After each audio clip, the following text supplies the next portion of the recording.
Então, boa noite a todos e todas.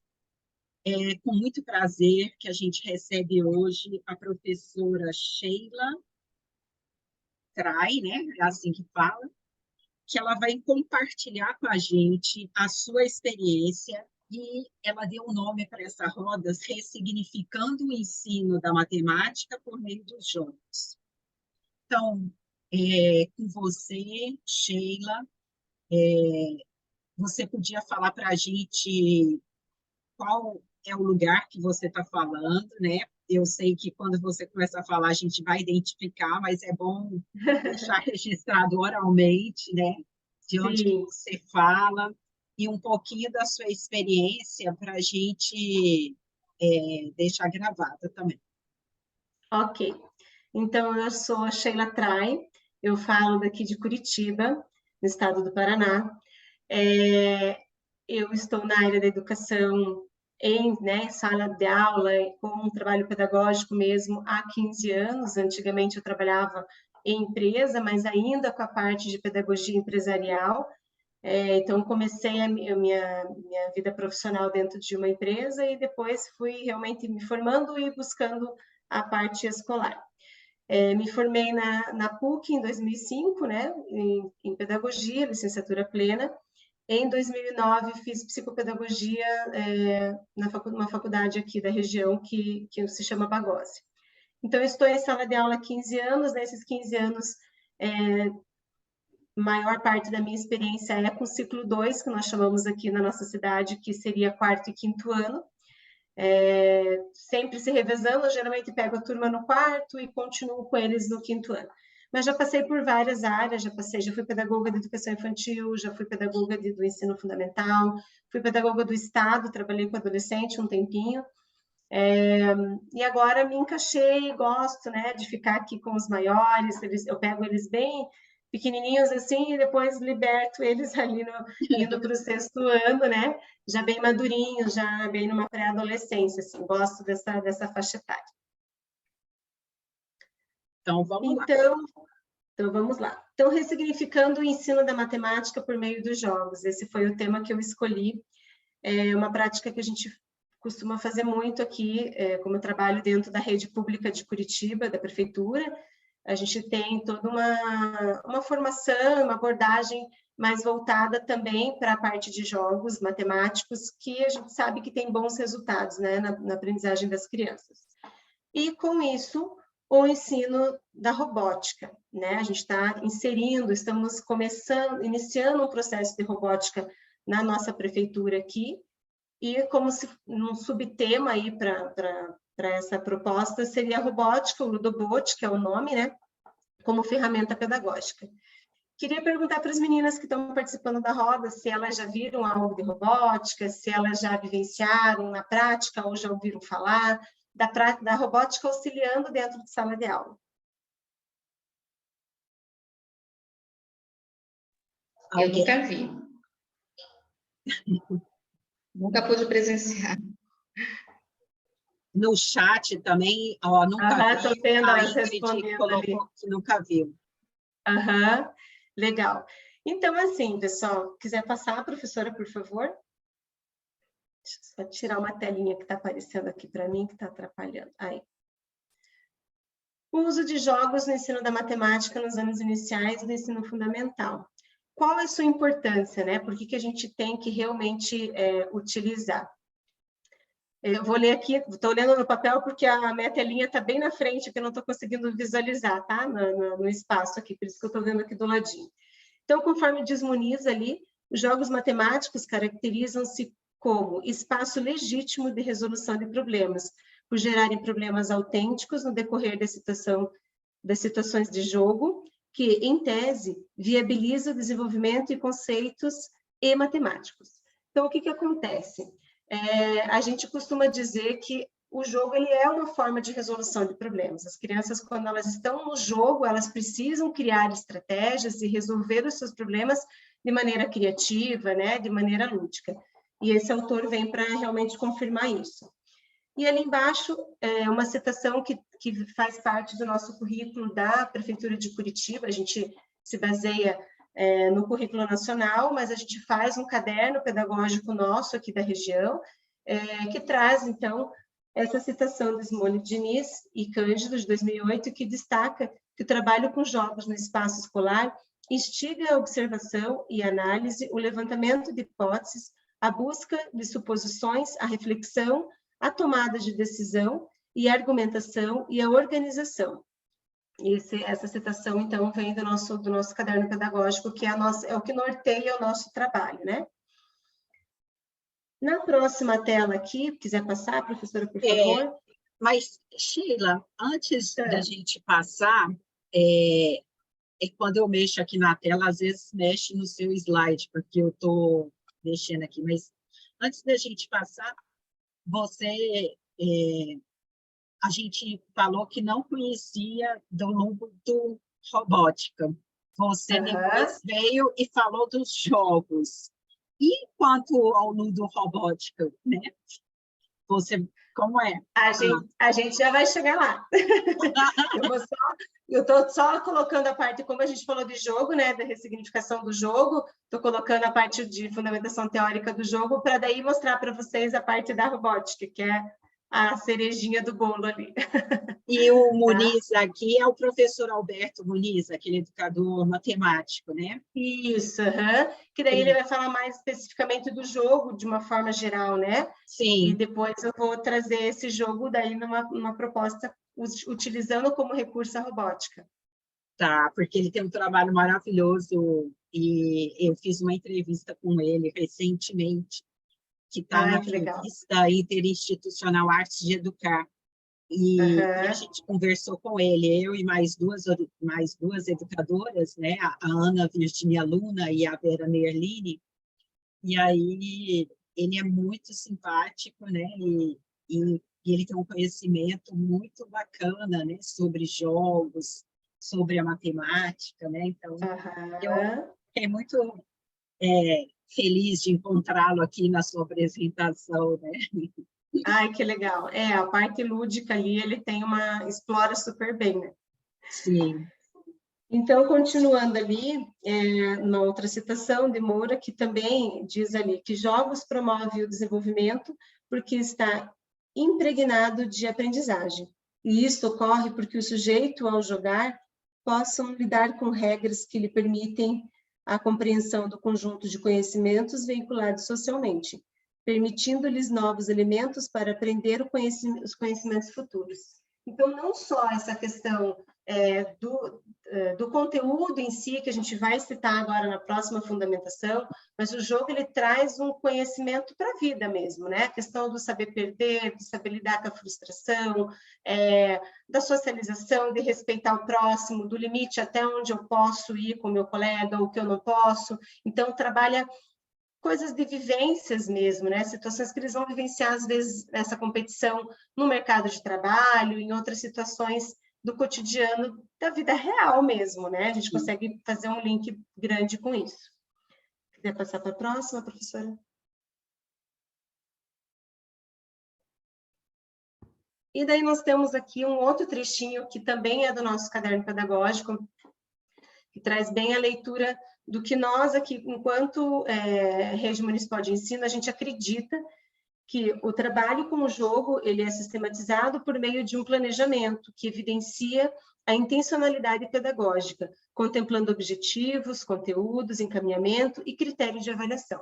Então, eu não posso simplesmente trazer o jogo para a sala de aula só porque ele é lúdico, só porque as crianças vão gostar, porque eles vão se divertir. E não, tem que ter um objetivo muito claro, um conteúdo a ser trabalhado, a ser explorado, uma intenção realmente do porquê que eu estou fazendo aquele jogo, né? A gente trabalha muito isso, assim, não pode ser só o lúdico pelo lúdico. E o Ludobolt, uma coisa que vocês vão ver depois, se a gente não tomar cuidado, a gente se encanta tanto por aquilo que a gente acaba fazendo isso. A gente pode querer trabalhar pelo trabalhar pelo lúdico, pela sensação boa de você estar trabalhando com robótica, porque é o que eles gostam agora. Mas a gente tem que ter um fundo pedagógico, a gente tem que ter uma clareza muito grande no nosso planejamento, do qual é o nosso objetivo, nossa intenção, critério de avaliação, tudo muito certinho. Tá? Vanessa quer fazer uma intervenção, deve ser de algum chat. Vanessa? Sim. É que a Bianca pediu para voltar no slide anterior. Tá bom. Nesse? É isso, Bianca? Eu acredito que sim, que seja esse, que é o que veio antes, né? Isso. Isso. Então, quanto a essa intenção, Sheila, é fundamental ter claro essa intenção do jogo, como você colocou e como está no caderno, né? Porque o jogo entra muito para distanciar, às vezes, o professor, né? E não pela intenção, de fato, de promover a aprendizagem da criança, né? Como Isso. sistematização ou como provocação de uma sequência de Uhum. atividades, né? Isso. Então, a Bianca quer falar alguma coisa ou eu posso passar para frente, Vanessa? Então, a gente vai passando, então.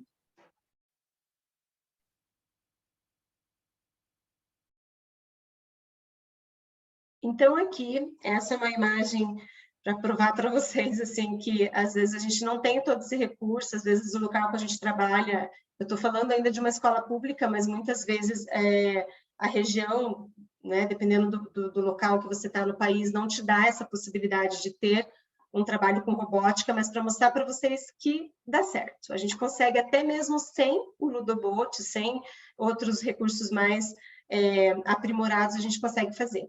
Essa é uma imagem de 2019, se quiser dar mais um clique ali, professora, por favor. Foi na volta da pandemia, eu também tinha um quarto ano na época, a gente voltou em meados de agosto, essa aula foi em outubro, e eu queria muito conseguir uma roleta, mas eu não consegui naquele momento pensar em outra estratégia, e eu fiz do meu jeitinho, fiz do jeito que deu naquele momento. Então, o que tem atrás ali desse papel craft é um EVA, que firmava, né, a minha roleta, um papel craft na frente, com a proposta do jogo que a gente montou a roleta, depois vocês vão ver como que faz, e fiz uma seta desenhada no quadro, e foi o que eu realmente consegui naquele momento.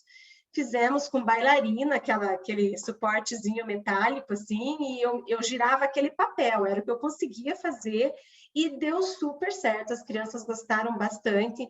Então, não é uma questão de, eu não faço, então, porque eu não tenho robótica, eu não faço porque eu não entendo muito dessa parte mais tecnológica. A gente consegue fazer, sim. O professor, ele tem esse poder criativo, eu acho que isso que a gente tem que instigar dentro da gente. A gente tem uma proposta aqui dentro da Prefeitura de Curitiba, que também se chama Escolas Criativas, né, que a gente está dentro. Uhum. A minha escola está dentro dessa proposta, que é bem isso, da gente realmente usar aquilo que a gente sabe que é o nosso dom, a gente tem esse dom de criar, então realmente a gente vai se virando. E agora a proposta desse ano, que foi que depois que eu fiz a formação, ano passado, do Ludobot, que tem, então, se quiser dar mais um clique, professora, por favor, que tem ali a caixa de sapato, que a gente faz aquela gambiarra, põe um elástico, segura o robô, faz aquele monte de coisa e faz com papel de caixa ali, né? E faz, e daí consegui colocar o Ludobot junto com o Abaco, junto com o mesmo quadro de valor posicional que já tinha lá em 2019, e a proposta é basicamente a mesma, só que a gente vai melhorando os recursos, né? A gente tem que procurar isso, a gente pode usar a mesma aula de um ano para o outro, o que a gente não pode é ficar estagnado no recurso, às vezes a gente pode melhorar aquela aula que a gente já vinha fazendo, porque a gente vai ficar a nossa caminhada aí até se formar, tá cada vez mais, até se aposentar, está cada vez mais longa, né? Sim. Então, mas que a gente possa ir aprimorando isso ao longo dos anos, né? Se quiser passar, professora, por favor. Agora, aqui, ó, essa roleta aqui, você vai falar daqui a pouco como que ela funciona, é isso? Tá bom. Vou falar daqui a pouco. Quiser passar mais um? Então, aqui o Ludobot, propriamente dito, né? Então, aqui a gente tem, ele é quiser passar mais um toque aí, prof. Então, aqui, em busca da potencialidade educacional da robótica, só chegar junto aqui. No ano de 2019, a Prefeitura Municipal de Curitiba investiu recursos na aquisição de kits para os estudantes do ensino fundamental. foi adquirido, então, em 2019, chegou numa proposta dele ser com encaixe do brinquedo da Lego, tá? Então, ele tem uma licença para ter os encaixes exatamente com o encaixe da Lego, que é muito difícil a gente ter, né? Que a gente sabe que a marca Lego é uma marca mais restrita, que a gente não tem todas essas possibilidades. Mas como ele é um material educativo, a proposta dele é que realmente se encaixe com Lego. Então, é essa caixinha, né? Que eu estou mostrando aqui para vocês, também tem ali. E ele tem aqui dentro vários conectores, vários sensores, desculpa. Então, esses sensores, ele tem várias possibilidades, né? Não vou entrar em todas aqui, porque senão a gente vai se estender demais, mas como vocês podem ver na apresentação ali, a gente tem a parte do controle remoto, que você pode acionar o controle remoto, você faz o carrinho andar, né? A parte do comando de voz, a parte musical, o seguidor de linha, essa linha preta, a gente consegue fazer com que ele ande, esse carrinho ande para lá e para cá, seguindo uma linha preta, né? Ele vai estar sempre seguindo essa linha preta. E é um tipo de sensor. A programação dele é feita em bloco, então ele vem mais ou menos com a programação pronta e a gente vai arrumando esse bloco. Então, por exemplo, no caso específico da roleta, eu coloco lá quantos segundos eu quero que ela gire, se eu quero que ela caia aleatório, se eu quero que ela caia sempre no mesmo lugar, e eu vou dando essas informações nessa programação. Eu falando assim, gente, parece que é um bicho de 7 cabeças, mas não é. É muito simples. E o dia que eu saí dessa formação, eu falei, gente, mas é só isso, né? Eu chegou nas escolas em 2019, eu só fiz no final do ano passado. Então, eu levei um bom tempo para tomar coragem de usar aquilo que era muito simples, né? Mas por quê? A gente se assusta, né, com o termo robótica, se assusta com a questão da tecnologia, e realmente é muito simples.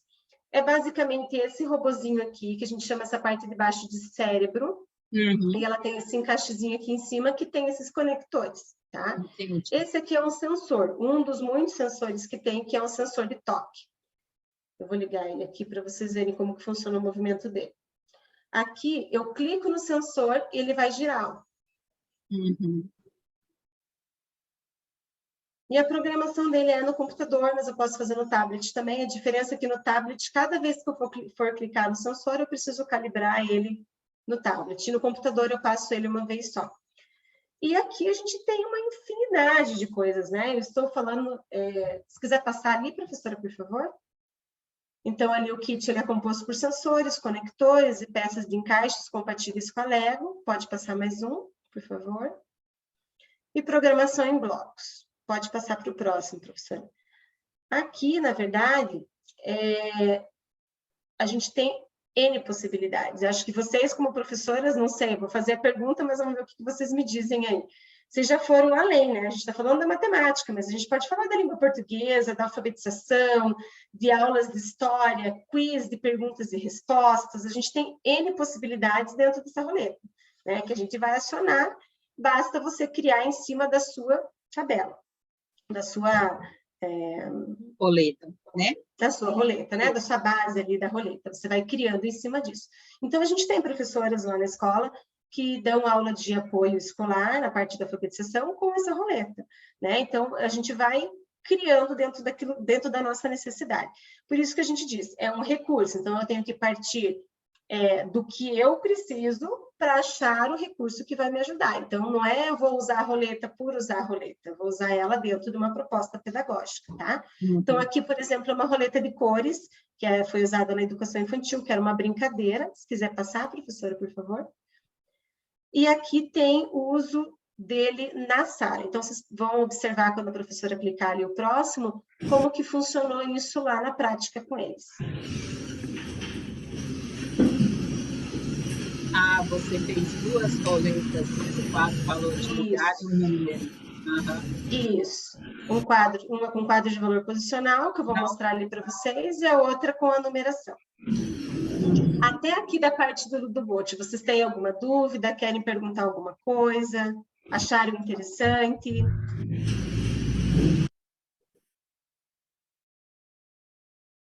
Eu achei bem interessante, e aqui você colocou como aleatório, né? E as crianças também podem escolher se é aleatório, aonde quer. As crianças também podem fazer essa programação também, ou só vocês, professoras? Então, a programação é algo que a gente vai plantando aos pouquinhos, sabe, professora? A gente primeiro leva o robô para eles terem esse primeiro contato, no segundo momento a gente leva as peças para eles poderem pegar, tocar, né? A programação seria uma última etapa. E eu vou dizer que quando eu fiz o curso, a minha preocupação quando eu saí de lá realmente era isso. Meu Deus, como que eu vou ensinar eles a fazerem e tal?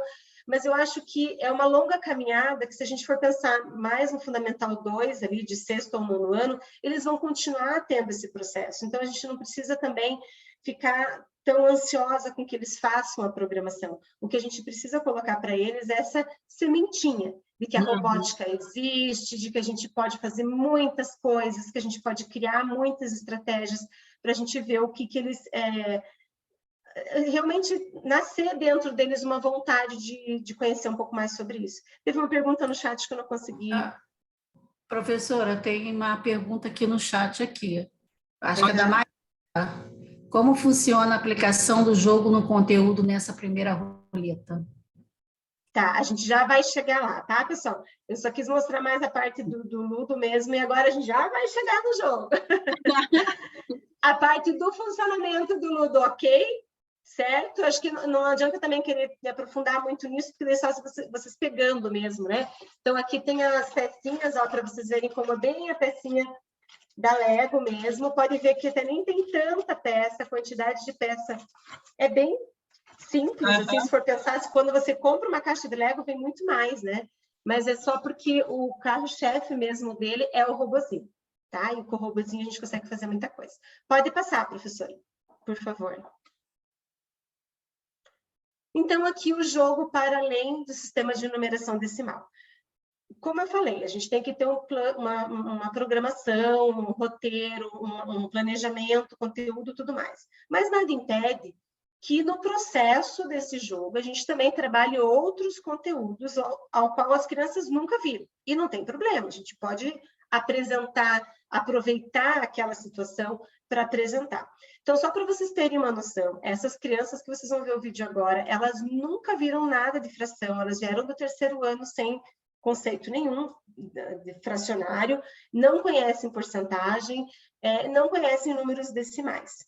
Só na construção da roleta, a gente conseguiu abranger muita coisa. Então, por exemplo, na primeira roleta que a gente tem ali, que é a roleta das ordens, a gente está inserindo para eles, eles conhecem sistema de numeração até centena, 999. Eles estão entrando com a unidade de milhar, eles estão entrando com a 4ª ordem, agora a partir dessa aula que eu fiz agora em março. Então, só com a divisão dessa roleta, eles conseguem aprender um monte de coisa. Aqui já está aparecendo para vocês a roleta feita, mas eu levei o círculo em branco. E nós começamos a trabalhar. Como que eu posso dividir isso? E a gente foi trabalhando. Dividimos ao meio, trabalhamos o conceito de meio, 1/2, 50%. Dividimos mais uma vez. Quarto, 1/4, 25%. Né? E a gente foi só na divisão da roleta, a gente conseguiu explorar muita coisa. Se quiser pôr, professora, por favor. Dividido em 4 partes, a gente estava usando uma parte. Como que eu leio esse 1 e 8? 1 em cima e o 8 embaixo. Gustavo.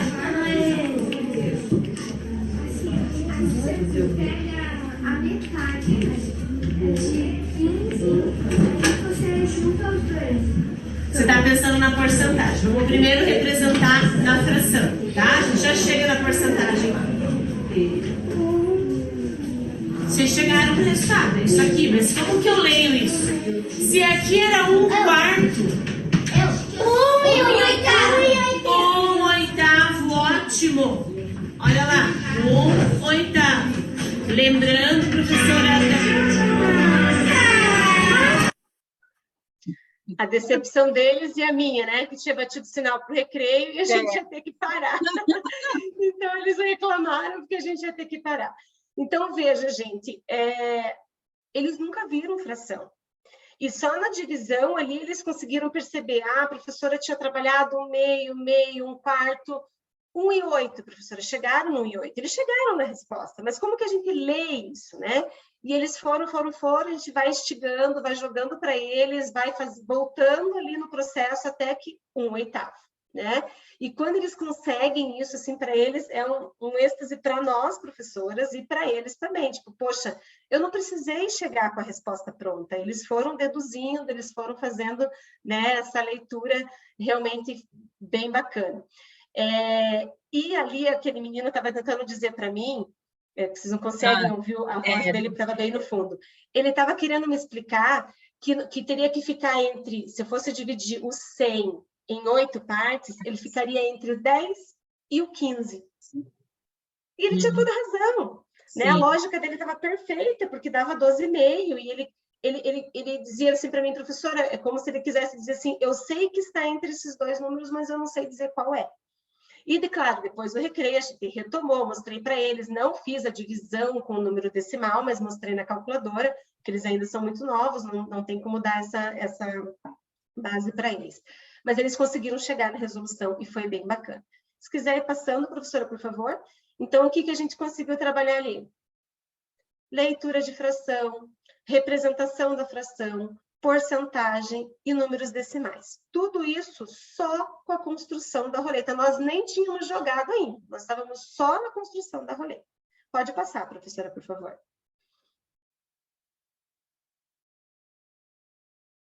Jogo da roleta numérica. Eu dei esse nome, mas eles, cada um deu o seu nome para o seu jogo. Depois a gente fez uma produção de texto onde a gente fez uma construção do título, do nome do jogo coletivo. Mas agora o jogo propriamente dito, né? Construída a roleta, é claro, eu fiz com eles no papel, no quadro, mas eu já estava com a roleta pronta, tá? Porque daí dessa vez eu não precisava daquela roleta, eu só usei a construção da roleta como pretexto para trabalhar todos aqueles outros conteúdos. Agora, a roleta propriamente dita.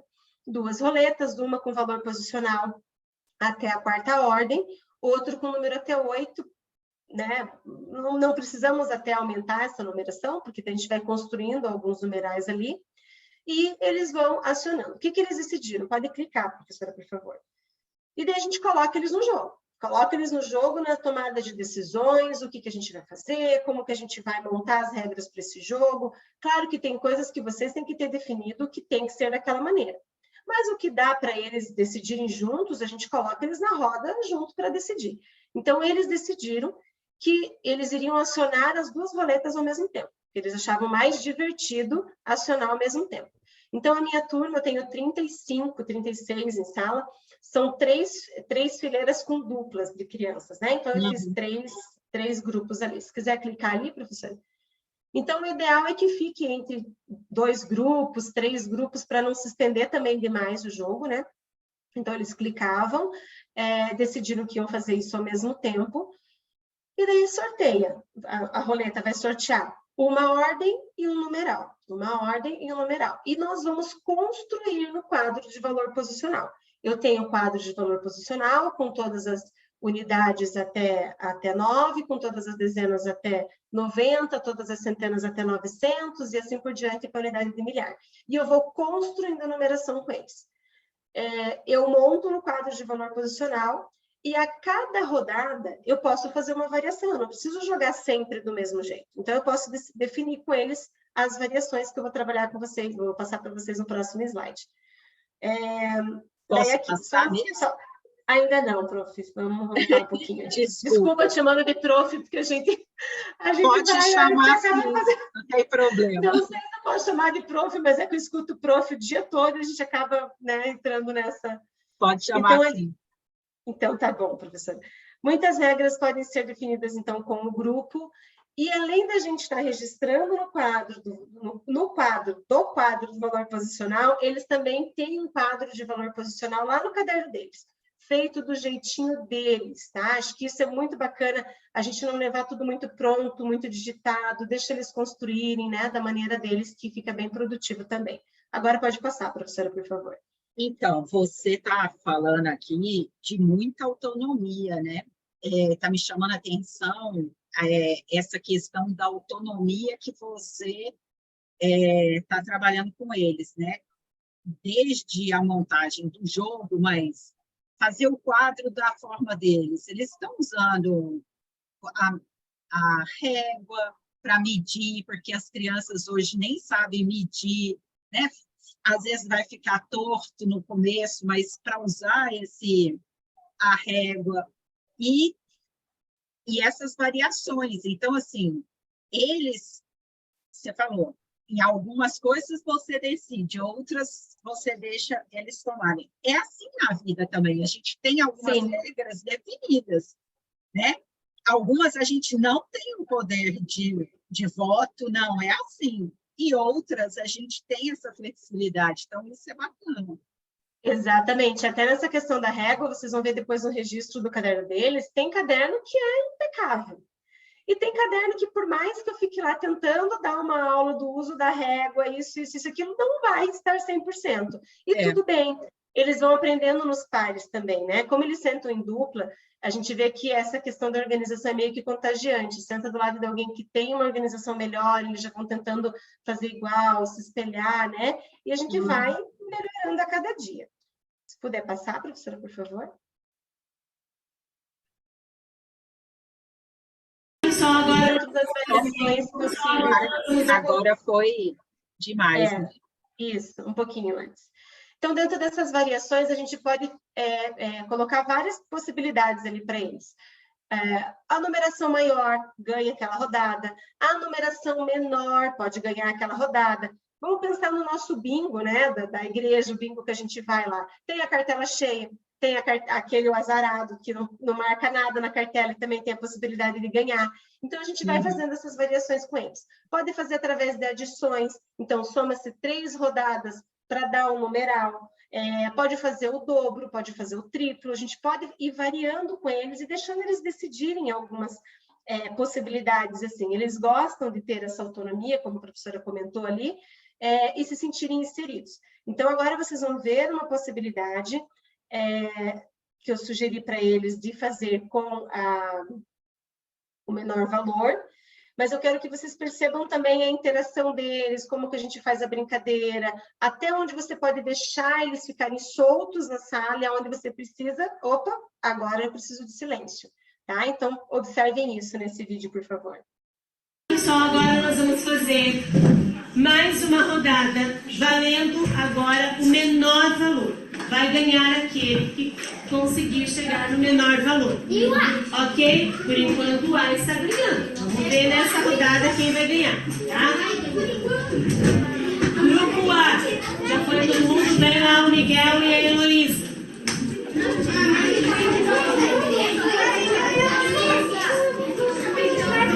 Que rufe os tambores. Ok, girou.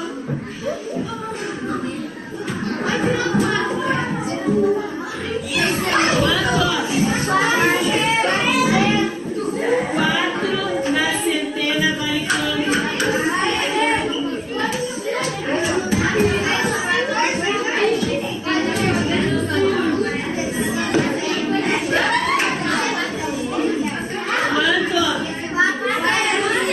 Registrem lá no caderno de vocês. Então, veja, essa brincadeira deles baterem na carteira, né? Eles ficam super ligados no jogo naquele momento, porque, né? Eles querem fazer aquilo e é o momento também da gente aproveitar para pegar a atenção deles. Mas é tudo combinado antes, né? A gente não chega ali do nada e não, vamos combinar algumas, como a professora falou, né? Algumas regras são estipuladas antes. Vamos ter um momentinho de bagunça? Vamos ter um momentinho de bagunça, mas a hora que a professora fez assim, zerou, porque eu preciso de silêncio para a gente dar um encaminhamento no nosso jogo. Então, esses combinados é bem bacana a gente fazer com eles antes, e eu até não posso falar tanto do ciclo 1, porque eu não tenho tanta experiência com os menores, mas com o ciclo 2, quarto e quinto ano, dá muito certo. Né? Se você falar muito firme, um combinado antes, né? E vai ser assim, e eles super fazem, né? Bem tranquilo. Quiser passar ali, professora, por favor? Ficou bem então, bacana o som também, né? Você pegou direitinho o som do vídeo, ficou claro para a gente, né? Tá, estão conseguindo ouvir bem? Tô. Ai, que bom. Então, ali, valendo maior valor, valendo menor valor, rodada valendo dobro, triplo, 3 rodadas para compor o numeral, e a gente vai criando dentro disso. O pessoal que estava com dúvida em relação ao tabuleiro, em relação à roleta, como jogava, ficou com alguma dúvida até aqui? Tem alguma pergunta no chat aí? Vanessa, Denise, nos ajudem, por favor. Não? Ainda não tem nada, não. Tá, joia. Então, tá bom. Pode continuar. Eu pensei que você fosse trazer, quando eu vi a roleta, né? Eu li rapidamente sobre os números fracionários, né? Que também dá para trabalhar bastante, né? Dá.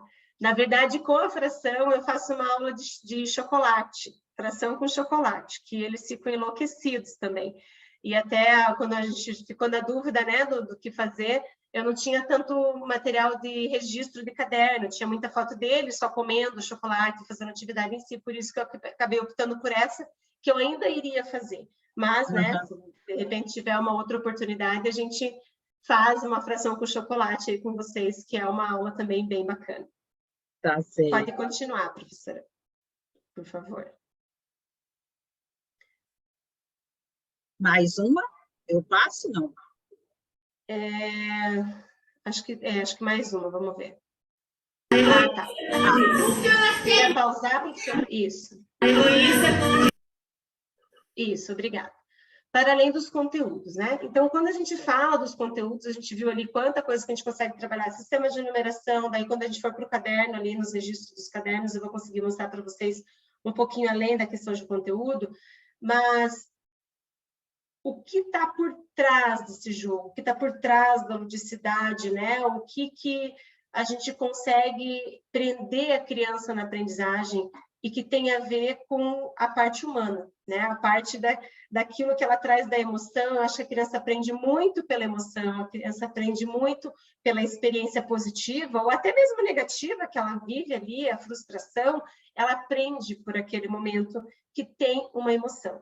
Então, eu quero que vocês percebam bem a turma agora, nesse último vídeo agora, que dá para perceber bem eles, assim, o estado emocional deles nesse momento do jogo. Pode pôr, professora, por favor. Espera aí. E junta os tambores. 1, 2, 3, já!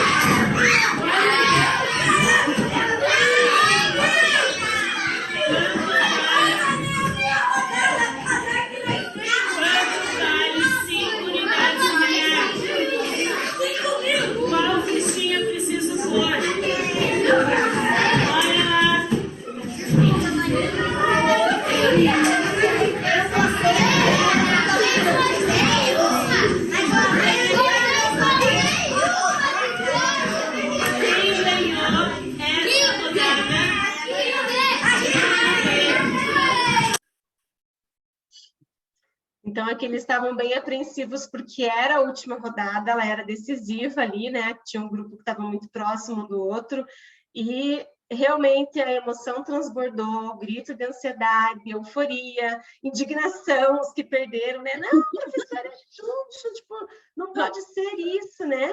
Então, a gente propiciar para eles essas vivências tão humanas que vêm aflorar o nosso sentimento mesmo mais primário, assim, né, da gente realmente gritar, quando a gente escuta o áudio até parece assim, nossa, que bagunça, mas é realmente a emoção transbordando daquilo que eles estão vivendo, e isso é muito legal, é muito enriquecedor para nós, professores, que realmente a gente viu que o trabalho, a gente conseguiu conquistar um dos objetivos que a gente tinha, e também para eles, que a gente sabe que eles estão conectados naquela aprendizagem ali.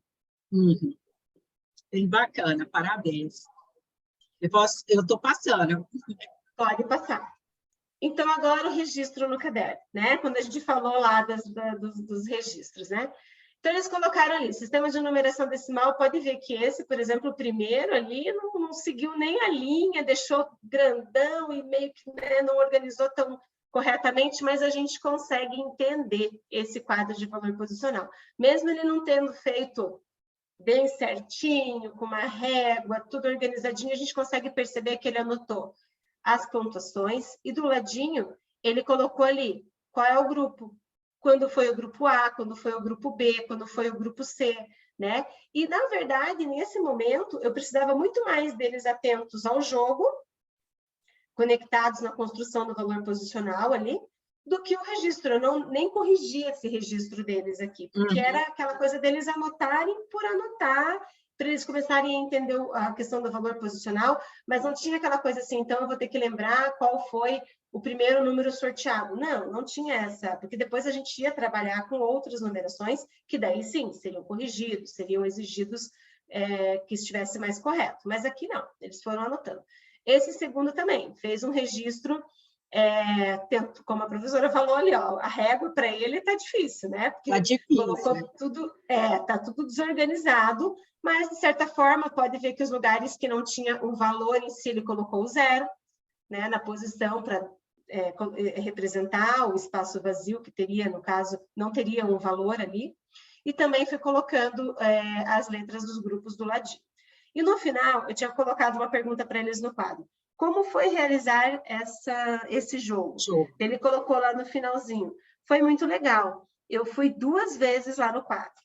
Então, para eles irem lá, clicarem no sensor, né? Foi assim o que eles mais gostaram. Às vezes eles não se apegam tanto à aprendizagem. Ao conteúdo, né? Isso, como o clicar no botão e acionar o robô. Então, para esse foi o que ficou. O outro está um pouquinho mais organizado, embora a régua também ainda não está 100% ali, mas a gente já viu, e eu achei uma coisa bem interessante nesse registro, por isso que eu quis colocar. O que vocês observam, meninas, na disposição do quadro? Tem algo que segue um padrão de pensamento, um padrão que tenha uma lógica?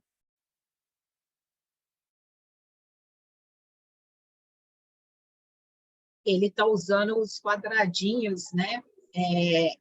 Colocou 2 na unidade milhar, 3, 1, 9, 6, 1, 5. Mas eu acho que não foram esses números, né? Ele fez outra anotação, não foi, não?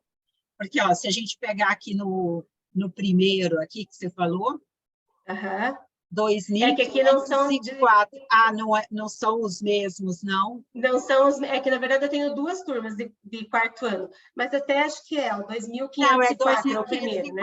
Tá certo, Isso, é a mesma turma. É o mesmo número. Isso, mas eu digo na disposição do quadro de valor posicional.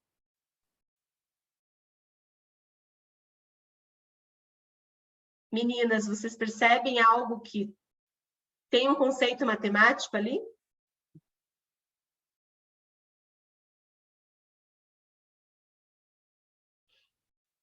O que eu consegui interpretar? Posso falar? Alguém quer? Unidade, dezena, centena, unidade milhar. Não percebi, não, porque o primeiro aqui, mesmo ele não usando a régua, ele colocou cada um num quadradinho e seguiu, mesmo ele não usando a régua. Agora, esse, ele deu um espaço muito grande entre uma coisa e outra aqui. Na verdade, acrescentou os zeros para preencher as casas. Também fez isso, que foi a mesma lógica do anterior ali, né? Mas o que eu senti? Se a gente for ver, ela tinha colocado, uma menina, né? Ela colocou um risco ali que ela acabou apagando depois, mas eu acho que eu entendi a lógica dela quando ela quis, ela foi aumentando o espaçamento conforme aumentava o número. Se a gente for ver a unidade de milhares, ela deixou um espaço maior, porque na cabeça dela, aquilo tem um valor maior, então precisa de um espaço maior, né? A unidade é só uma unidade, ela é pequenininha, então eu posso deixar no espacinho menor, e eu vou aumentando, vou graduando o espaço ali. Então, coisas que depois a gente vai observando, assim, fala, nossa, tem uma lógica, talvez ela tenha pensado dessa maneira.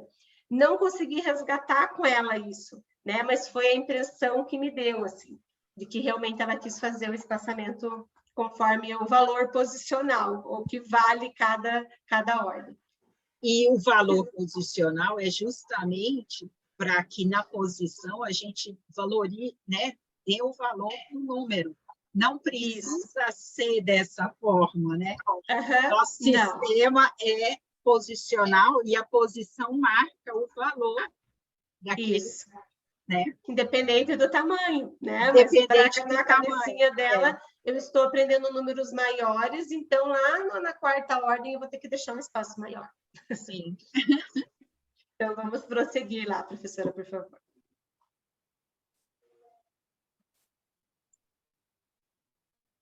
Então aqui nós começamos as problematizações, né?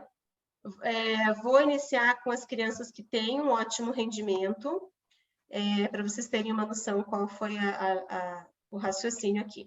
Nós pedimos, então, a minha sala é muito ensolarada, gente, então eu tirei a foto e o sol estava pegando na janela ali, então a imagem está ruim pelo sol que estava no caderno da criança. Mas diz ali que a criança fez uma determinada pontuação, se não me engano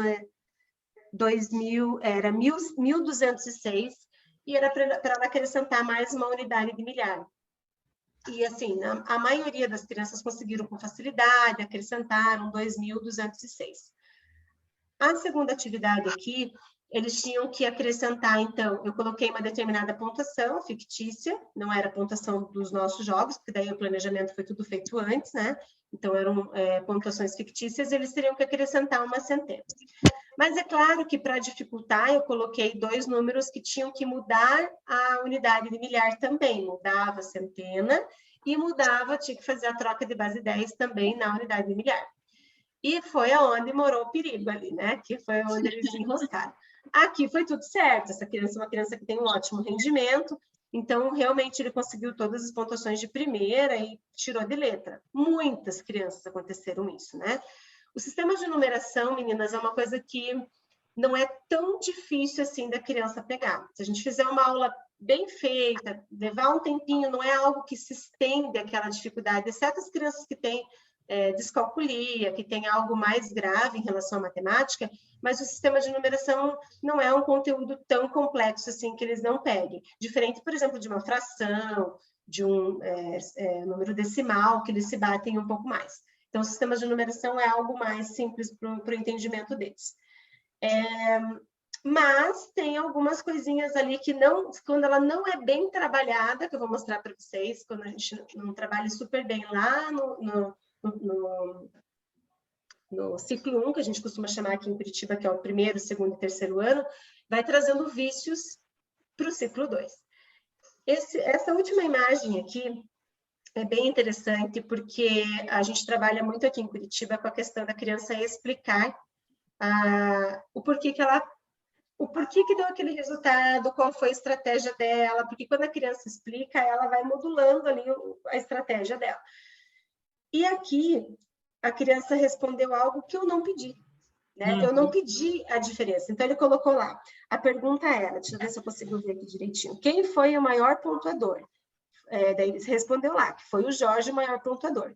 Sem um acréscimo de uma centena, que era, no caso, o Jorge ali em cima, sem um acréscimo de uma centena, ele teria ganhado o jogo mesmo assim ou não?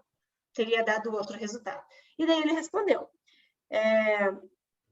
Não, porque mesmo com mais pontos, né, para todos os jogadores, né, o Jorge também ia ganhar 100 pontos, e também o Jorge estava com... Daí, o que ele fez? Ele deve ter ido lá no final do caderno e calculado a diferença do maior pontuador ali. Ele simplesmente fez o cálculo no ponto normal e fez o cálculo com uma centena a mais. E daí ele validou que realmente, independente dele acrescentando uma centena ou não, ele teria ganho, de qualquer forma. Né? Mas não foi algo que eu pedi. Né? Então, é uma criança que realmente, dentro daqueles que a gente tem na sala, se destaca porque vai além. Se quiser clicar mais uma vez, professora. Então, mas é porque o Jorge aqui tinha 4.925, é isso, né? Isso. Não é? O Jorge estava nessa tabela aqui, a questão estava relacionada com essa tabela que está aqui no caderno 2, não é isso? nessa Isso. segunda, né? Mas daí a pergunta era se 4.925 era o ponto normal. Ele teria ganho mesmo assim, mesmo acrescentando uma centena, ele teria ganho ou não? Daí ele foi fazer a diferença, não era algo que eu tinha pedido. Né? Então, ele foi realmente além de verificar se na pontuação normal dava a mesma diferença. Se quiser clicar mais uma vez, professora, por favor. Então, a diferença entre Jorge e Marcos, que eram, né, os pontuadores ali, não foi solicitada nas atividades, porém, o estudante foi além. Então, ele foi lá ver realmente qual era a diferença ali. Isso demonstra um envolvimento deles, né? E que vai além do simples fazer um cálculo, né? Então, Isso. a elaboração, porque para elaborar esse texto, tem um trabalho por trás disso, de língua portuguesa, muito grande, na oralidade e na escrita. Isso.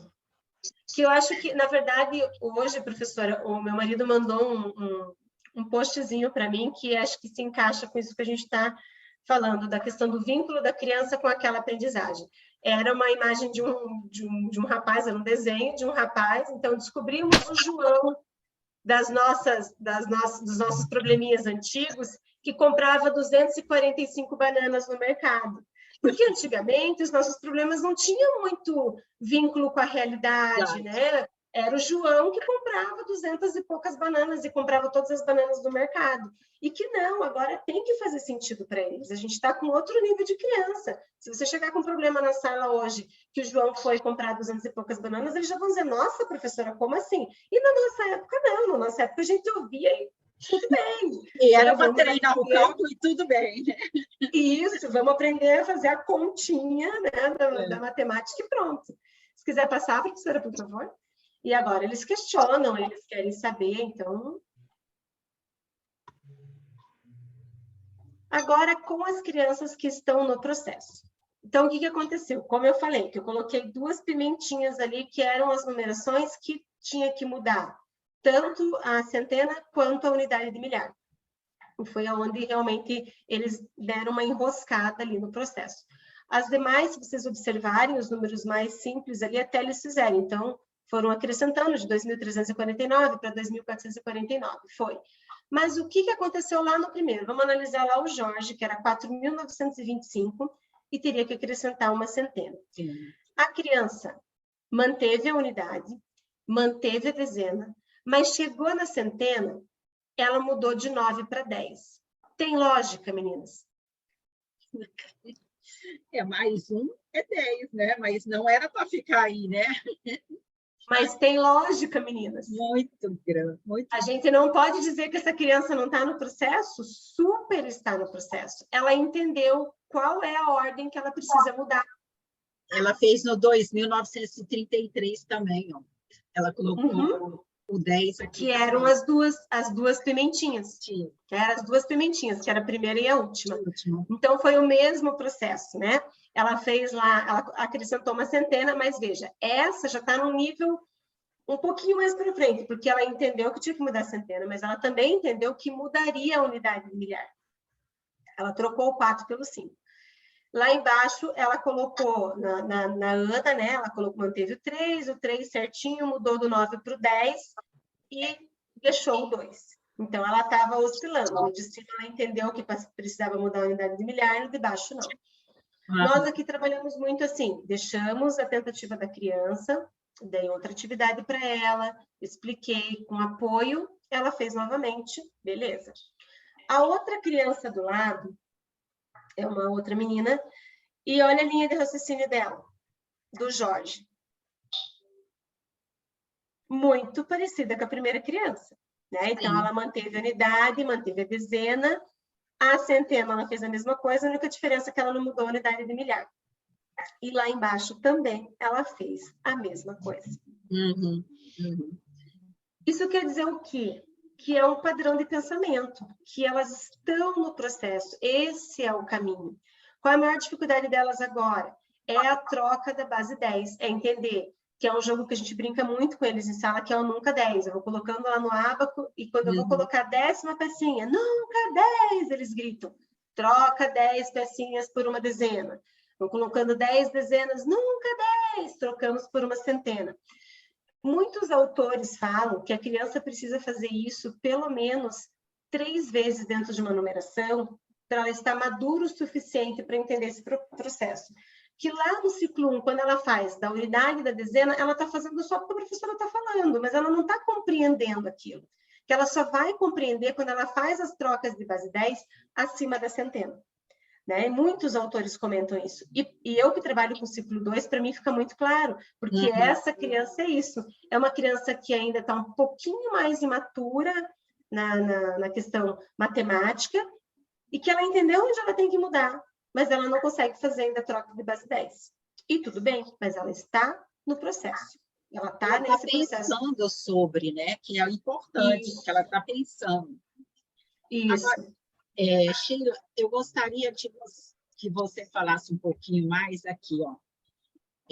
Nesse primeiro caderno, a criança está aqui, né, colocando 10, ao invés de colocar só 1 e colocar o 5 na unidade milhar, ficou 5, né?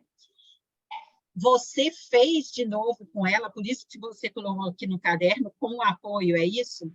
Isso. Então, o que acontece? Eu dei atividade para ela de novo, expliquei para ela como que funciona. Olha, lembra que a gente estava trabalhando até a 4ª ordem, pela lógica, então a gente teria só 4 números, né? Como que ficaria isso? Se a gente tivesse que pôr só 4 números, como que ficaria? E fui levando a criança a pensar. Então, a unidade estava certa, a dezena estava certo, a centena você pensou corretamente, só que lembra que a cada 10, essa primeira criança ela já falou, professor, eu nunca 10. Nunca 10. Para onde que ele foi? Ele foi lá para a unidade de milhar. Então, sim, aqui a gente teve que, quando a gente fazia a troca do ábaco, que eu fiz muito isso com eles, tirava-se todas as pecinhas dali, e quando a gente tirava toda a pecinha, que número que a gente colocava? O 0, professor. Então, é o 0 que vai aqui, e toda outra numeração, e vai fazer a troca lá para outra ordem. Certo. Né? É bacana isso que você colocou, porque, por exemplo, o pai vai ver como ele pensou e que não ficou errado ad eterno, né? Teve a intervenção da professora e tem os dois, como ele pensou e com a intervenção que ele conseguiu fazer, né? Com apoio. Isso. Nós temos aqui na rede a professora corregente, que é uma professora auxiliar, que ela entra de 2 a 3 vezes na semana para nos ajudar. Então, essas aulas mais específicas a gente deixa para fazer junto com ela, que é um dia que a gente consegue mais apoio com essas crianças e tal. E a gente meio que reveza para a criança também não ser só assistida pela professora corregente, porque daí a gente perde o vínculo como regente com ela. Mas vou dizer, professora, tem hora que super dá certo, a gente consegue fazer esse trabalho, tem horas que não dá, e a gente, né, tem hora que a gente se sente frustrado, outra hora a gente toca o barco, na próxima atividade a gente consegue dar uma atenção um pouquinho maior. E a nossa vida de professor é assim, aquele joguinho que tem no videogame lá, que é um aquário cheio de buraquinho que vai saindo da água e você vai tapando os buracos. Uma hora você consegue tapar, uma hora vaza um pouco de água, não tem muito o que fazer. Né? Então, quiser passar a próxima, por favor? São 36 alunos, né, Sheila? E a gente é 1 para 36, então tem hora que vaza mesmo. Isso. E daí, quando vaza, a gente tenta resgatar em outro lugarzinho, né? Que é, no caso, esse apoio que com essa professora corregente. Nós fizemos, então, eu selecionei as crianças que eu vi que tinha apresentado maior dificuldade nessa tarefa, e nós fizemos nós chamamos ali meio que um reagrupamento dentro da sala. Então, eles estão fazendo a mesma base da atividade, só que adaptada para o que eles conseguem, ou um pouquinho mais difícil do que eles conseguem fazer. Então, pode ver que eles estão com uma folhinha na carteira. Essa folhinha eu já levo prontas. Essas crianças que apresentam maior dificuldade, a gente geralmente leva em caixa alta, porque são crianças que têm dificuldade na alfabetização. Isso também interfere na interpretação delas das atividades, no entendimento das consignas, né? Então, a gente já leva um pouco mais adaptado em caixa alta, com numeração menor. O que nós fizemos? Resgatamos as fichas escalonadas. Então, pegamos aquelas fichinhas coloridas, que é sobreposta, que é a mesma que eu utilizei lá no quadro. Só que agora, uma para cada criança. né? Sim. Então, eles podiam manusear, montar a numeração. Então, a professora corrigente, ela trabalhou com essas 5 crianças, enquanto eu trabalhava o mesmo conteúdo com os demais, só que no nível um pouquinho mais avançado. Entendi. Né? Então, não existe mais aquela coisa de tirar a criança em sala e ficar lá, né, batendo na tecla, testando, mas que a criança se sentindo fora do processo, fora da sala de aula, achando que ela está perdendo o conteúdo lá na sala de aula. Não. Dentro da sala de aula, mesmo conteúdo adaptado para ela. Né? E eles vão se acostumando com esse processo, vão entendendo que cada um tem um ritmo, porque tem outras atividades de outras disciplinas que algumas crianças daqui talvez não façam parte desse grupo, que consiga acompanhar junto com os demais. Pode passar, professora, por favor. Deixa eu só ver aqui. Então, utilizamos fichas escalonadas, apoio individualizado com a professora corrigente e os demais estudantes seguindo as atividades do sistema de numeração.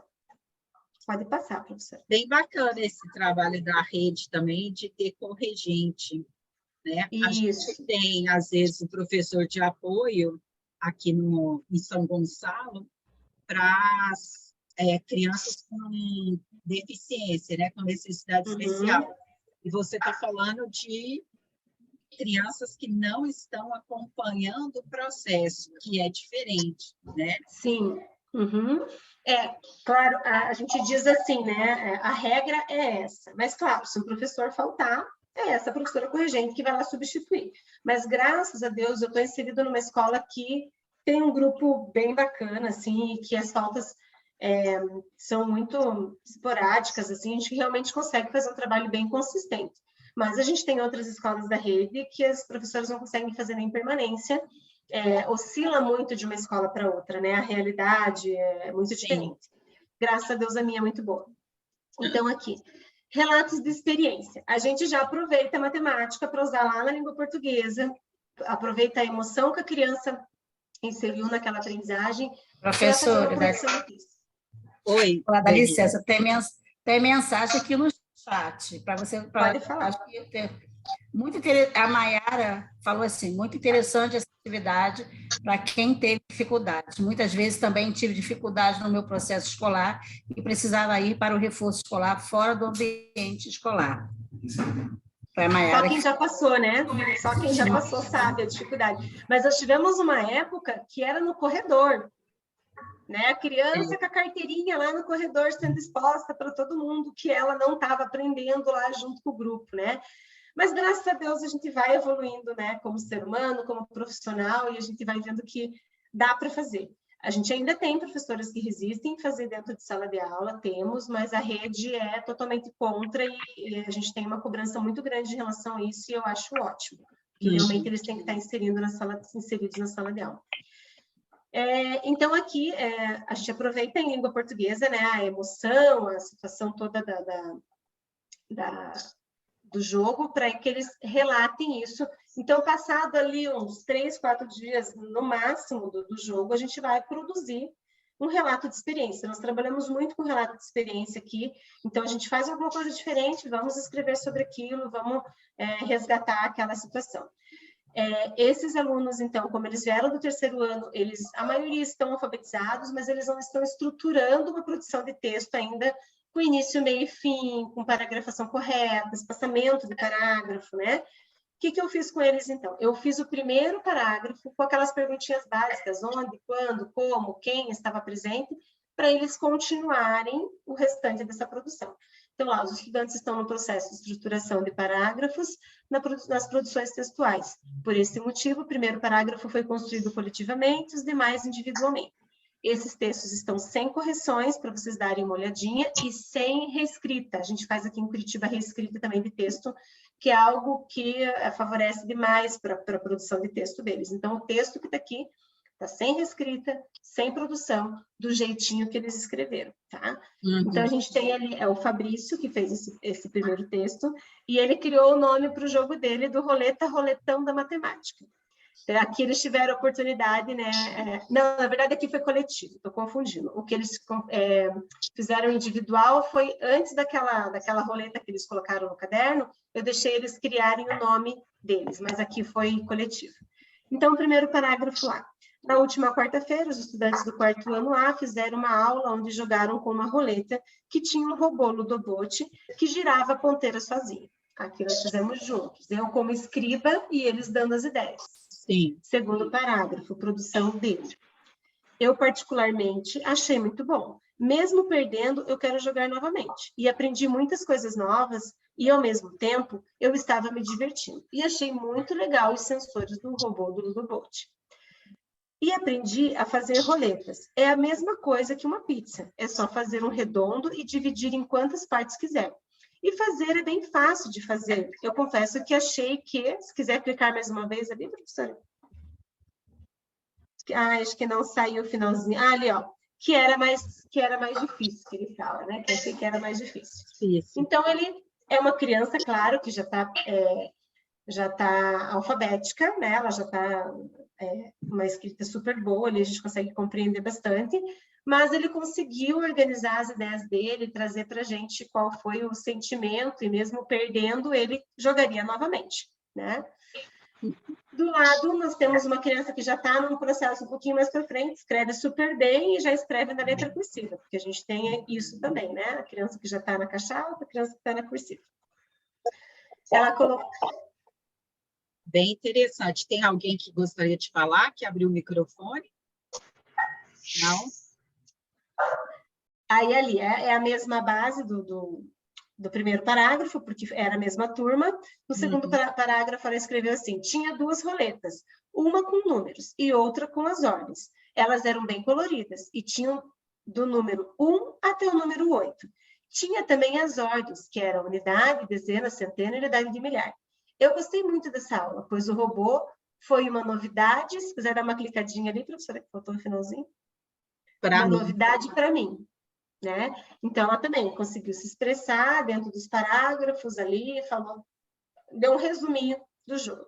Essa segunda parece uma professora falando. O primeiro menino expressou mais o sentimento dele de perda, que ele achou divertido. Ele falou mais de si mesmo, né? Essa menina, a segunda, tá com o texto todo produzido, bacana, mas ela falou feito uma professora, eu achei. Né? Sim, e meninas, não sei se tem algum rapaz aqui na roda, mas né, a grande maioria geralmente é mulher. Vocês vão sentir muito isso na sala de aula, vocês vão saber quem é o aluno de vocês, que no futuro será professora.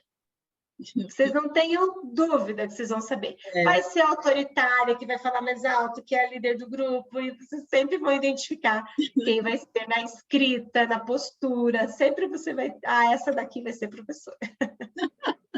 Mas muito lindo, parabéns, muito legal. Se quiser passar um para frente, professora, que a gente tem o último daí das produções. Esse aqui é uma criança, se vocês até observarem pelo traçado da letra, tá? É uma criança com um pouco mais de dificuldade, pouco mais, não é tanto, mas foi uma criança que terminou essa fase de alfabetização no início do 3º ano. Então, faz 1 ano que ela começou a ler e escrever, propriamente dito. Eu peguei essa turma esse ano, então eu não conhecia eles, mas a minha professora corrigente, que me apoia em sala, ela foi professora corrigente deles, então ela está seguindo com eles. Ela é uma pessoa de idade, uma professora de idade, assim, super sentimental. Ela chorou quando ela viu esse texto, e é por isso que eu trouxe para vocês, porque às vezes a gente trabalha tanto em cima de uma criança, e a gente, né, cria tanta expectativa, e às vezes a coisa não anda como a gente quer. E ela fala, gente, ela lê o texto, ela diz, Sheila, eu não acredito nesse texto, porque essa criança, até o final do 3º ano, ela não lia, ela não escrevia, começo do 3º, né? Ela não lia, ela não escrevia, então, como que em 1 ano, se a gente for falar, em 1 ano ele está produzindo um texto assim. Então, escutem lá. Aqui já é a turma da tarde, então, eu fiz a produção coletiva, o primeiro parágrafo coletivo com a turma da manhã, de um jeito, que eu era escriba deles, e com a turma da tarde ficou diferente, porque era outra turma, outras ideias. Aconteceu na semana passada, na turma do 4º ano C, um jogo matemático com os estudantes da sala e a professora. Foi nota 10 aquele jogo. Tem coisa que eu nunca vi na vida, como aquele robô. Ainda por cima, fazem até coisas girar. Exemplo, também foi em números, tipos diferentes, números. A equipe, não estou conseguindo ver a parte de baixo. A equipe A venceu o jogo. Isso.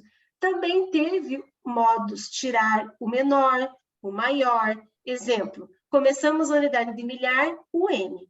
A quarta ordem numérica, quando eu li isso, né, aqueles coraçõezinhos saíram dos olhos, assim, que ele entendeu que ele estava inserindo a quarta ordem numérica. E a turma amou. Chegou ao final com a equipe A ganhando. Minha equipe B ficou em segundo lugar e a equipe C em terceiro lugar. Todos ficaram felizes.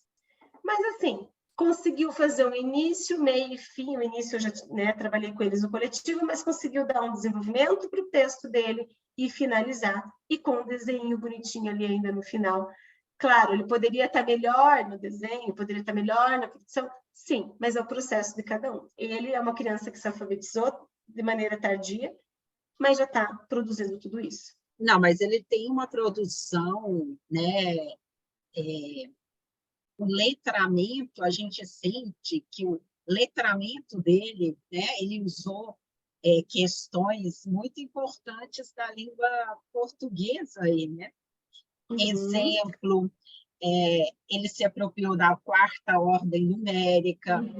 Então, e também dos aspectos ortográficos, né? Chegou ganhando para quem está se alfabetizando agora, né? De um ano pensa que está sem correção esse muito texto, né? bacana, né? E aqui, ó, foi inúmeros tipos. Fala, Denise. Professora, e para ficar bacana aqui, a Ingrid Leandro, aqui no chat, interessante é que ele utilizou outra linguagem, a escrita, e a linguagem gráfica. O que acontece aqui? Eu sempre peço para eles desenharem no final. E daí aquele que conseguiu produzir o texto vai desenhar com mais qualidade, os que não, porque eu vou dizer que o mais importante para mim não é o desenho, é o texto. Mas para eles irem terminando, eles vão se concentrando e deixando os outros amigos terminarem também, porque se eles terminam e querem já outra coisa para fazer, eu vou deixando eles desenhar. Ele deu tempo de desenhar. Veja, os outros dois, que têm já um potencial maior, não deu tempo de desenhar. Né? E ele, do jeitinho dele, escreveu, mas correndo, com menos capricho, mas conseguiu fazer o desenho ali. Mas essa parte do desenho diz muita coisa para a gente. Boa noite a todos. É porque, normalmente, comumente, a gente vê que a escrita, a escrita, a gente fala muito de escrita, mas a gente não vê as diferentes linguagens, né? As outras diferentes linguagens que Malaguzzi vem dizendo, né? A linguagem é muito mais do que a escrita, é a corporal, é a gráfica. Então, o desenho, e eu sou bolsista de desenho, então, para mim, o desenho é uma linguagem, ele está falando alguma coisa, ele está entregando alguma coisa, então não foi somente a escrita, ele utilizou diferentes linguagens, isso para mim é perfeito. Parabéns. Se eu te mostrasse o uniforme da escola, você ia ficar mais chocada ainda, porque ele desenhou igualzinho, camiseta vermelha, escrito Paranavaí na frente, tudo certinho, bem bonitinho. Parabéns pelo trabalho, maravilhoso. Obrigada. E aí acho que é a Tati comentou aqui no chat que o texto fica mais rico quando é escrito sobre algo vivenciado. Isso. Sempre, gente. Esses relatos de experiência as produções que eu mais faço no caderno de texto. Tudo vira um relato de experiência. Pode até parecer, mas fica que nem minhas férias, né, que a gente fazia na nossa época de escola. Mas aqui, tudo aquilo que você vivencia, até mesmo as crianças que às vezes se frustraram com o jogo e querem escrever algo negativo, é a forma dela expressar ali. Ela vivenciou aquilo, ela tem mais propriedade para falar. Né? Então, a gente está sempre trabalhando com relato de experiência, trabalhamos outros gêneros, sim, muitos, mas o relato de experiência está sempre constante nas nossas produções. É uma forma de expressar o seu sentimento, né? Eles se colocam na primeira pessoa, né? Ele se colocou muito também, diferente daquela menininha que ela não se colocou, né? E ele aqui, ó, eu também ficaria muito emocionada como a professora corregente aqui, ao pegar esse texto, eu ia também chorar, porque uma criança que acabou de se alfabetizar neste ano, parabéns, muito bacana. Ela ficou assim, é uma pessoa bem sentimental, assim, realmente ficou bem emocionada com a situação. Ela olhava para ele assim, tipo, sem acreditar. E ele, nossa, ele foi às alturas, né? Porque ficou super feliz também de ter conseguido. A turma A, entre aspas, a turma B, né? Aqui, ó, a turma A, entre aspas. Então, ele tem um repertório de leitura bacana, né? E legal, assim, que às vezes a gente, se for parar para pensar, de repente ele até tinha já esse repertório lá atrás, mas ele não conseguia mostrar por conta da decodificação, não conseguia realmente ser inserido. Às vezes tinha um vocabulário legal, tinha um repertório bom, mas não conseguia expressar isso em palavras ali, né? E por isso a importância do que a professora falou, né? Acho que era a Ingrid, né? Da questão do desenho, que às vezes ele consegue se expressar pelo desenho super bem, né? Quiser passar, professora, por favor? Teve alguém que falou no chat que eu não consegui ver. Não conseguiu ver o quê, Denise? Que não conseguiram ver? Peraí, aí a Tati acrescentou assim, o texto fica mais rico e é escrito sobre algo vivenciado. Eu falei isso, né? E o legal é que, mesmo perdendo, todos ficaram felizes. Essa questão do perdendo, até ia comentar com vocês lá atrás, acabei esquecendo. Eu tenho um aluno de manhã que ele é super descolado, ele é um menino que tem dificuldade de comportamento, mas é o cara, assim, que é o descoladão, que parece que não liga muito para as coisas, e no dia do jogo ele ficou tão frustrado e ele chorou na frente da turma toda. Confesso que eu não esperava ele chorando, qualquer outra criança menos ele. Então, daí a gente retomou a questão da importância do perder, que sempre alguém vai estar perdendo, que não, né? Porque eles dizem assim, a professora é Xuxa. Eu falei, gente, a professora é uma programação no robô, eu não tenho como de saber que agora o grupo B vai jogar, vai ser o maior, vai ser menor. Veja que a gente a gente fez várias variações. Então, não teria como a professora manipular o resultado, né? Então, dele lidar com esse sentimento dele que foi negativo, ele não quis expressar a negatividade no texto dele, ele só contou como foi, também não se colocou no texto. Se ele tivesse colocado, eu ia trazer para vocês verem, né, a questão emocional mesmo do jogo, mas ele não se colocou. Mas é uma criança que eu não contava que realmente ia chorar e ia sofrer com essa situação. E aqui as referências, né? Pode falar. Aí temos mais uma aqui no chat, aqui, tá bom do chat, gente. A Kenny Moraes, ela disse assim, concordo com a Tati, pois a riqueza de detalhes é melhor quando a prática é posta. Sempre. Até a gente fala assim, às vezes você faz uma atividade, um disparador mesmo para aquilo que vincula eles àquela aprendizagem, né? Essa semana até a gente vai trabalhar, por exemplo, com unidade de medidas, a gente vai fazer aviãozinho, para eles arremessarem aviãozinho na quadra. Certeza que esse relato de experiência vai ser, nossa, uma loucura para eles, porque arremessar aviãozinho de papel vai ser o máximo, né? Não, uma aula em que a gente vai arremessar o aviãozinho, nossa! Tudo de bom, né? E a gente tenta criar, tenta trazer para eles o melhor para que realmente eles se envolvam. Claro, numa atividade em específico, talvez ele não vai criar um vínculo, mas na outra, né, já fique diferente. E vamos tentando. Esse é o nosso papel, não desistir realmente. Acho que tudo que a gente pegar pela emoção, tudo que a gente pegar por algo que prende eles emocionalmente, a gente vai ter bons resultados. Olha, o tempo passou, né? Passou. A gente já até ultrapassou. Passei demais, né, professora? Mas foi muito bom, foi uma noite muito interessante, né? E a gente vai poder retomar. Quem perdeu alguma questão, assiste depois no Facebook. E eu quero agradecer muito a sua disponibilidade, Sheila, de estar aqui com a gente, né? Desse trabalho muito encantador, né? Com a matemática, integrando com a língua portuguesa e com essas relações com a emoção, muito bom mesmo. Parabéns, né? E a gente vai ver se você volta em outras rodas lá para o final do ano, tá bom? Sim, sim. Me coloco à disposição. Gostei muito da experiência. Acho que a gente em sala de aula, a gente tem muito para contar da prática, mas às vezes a parte da teoria a gente acaba se perdendo um pouco. Confesso que me bati, porque a gente não tem mais o hábito de pegar tantos teóricos, a gente acaba trabalhando mais com os cadernos mesmo da prefeitura e, né, com tudo aquilo que a gente já tem de bagagem também, a gente aproveita. Mas é uma experiência da gente realmente retomar e ver que a gente pode realmente contribuir. A ideia Professora Sheila, tem uma mensagem aqui para você da Ingrid, de Leandro. Parabéns pelo trabalho maravilhoso. Obrigada, meninas. E o que precisarem, né, estou à disposição para tirar dúvidas e qualquer outra coisa assim. Muito obrigada, então. Gente, a gente se encontra na próxima roda. Tchau. Tchau.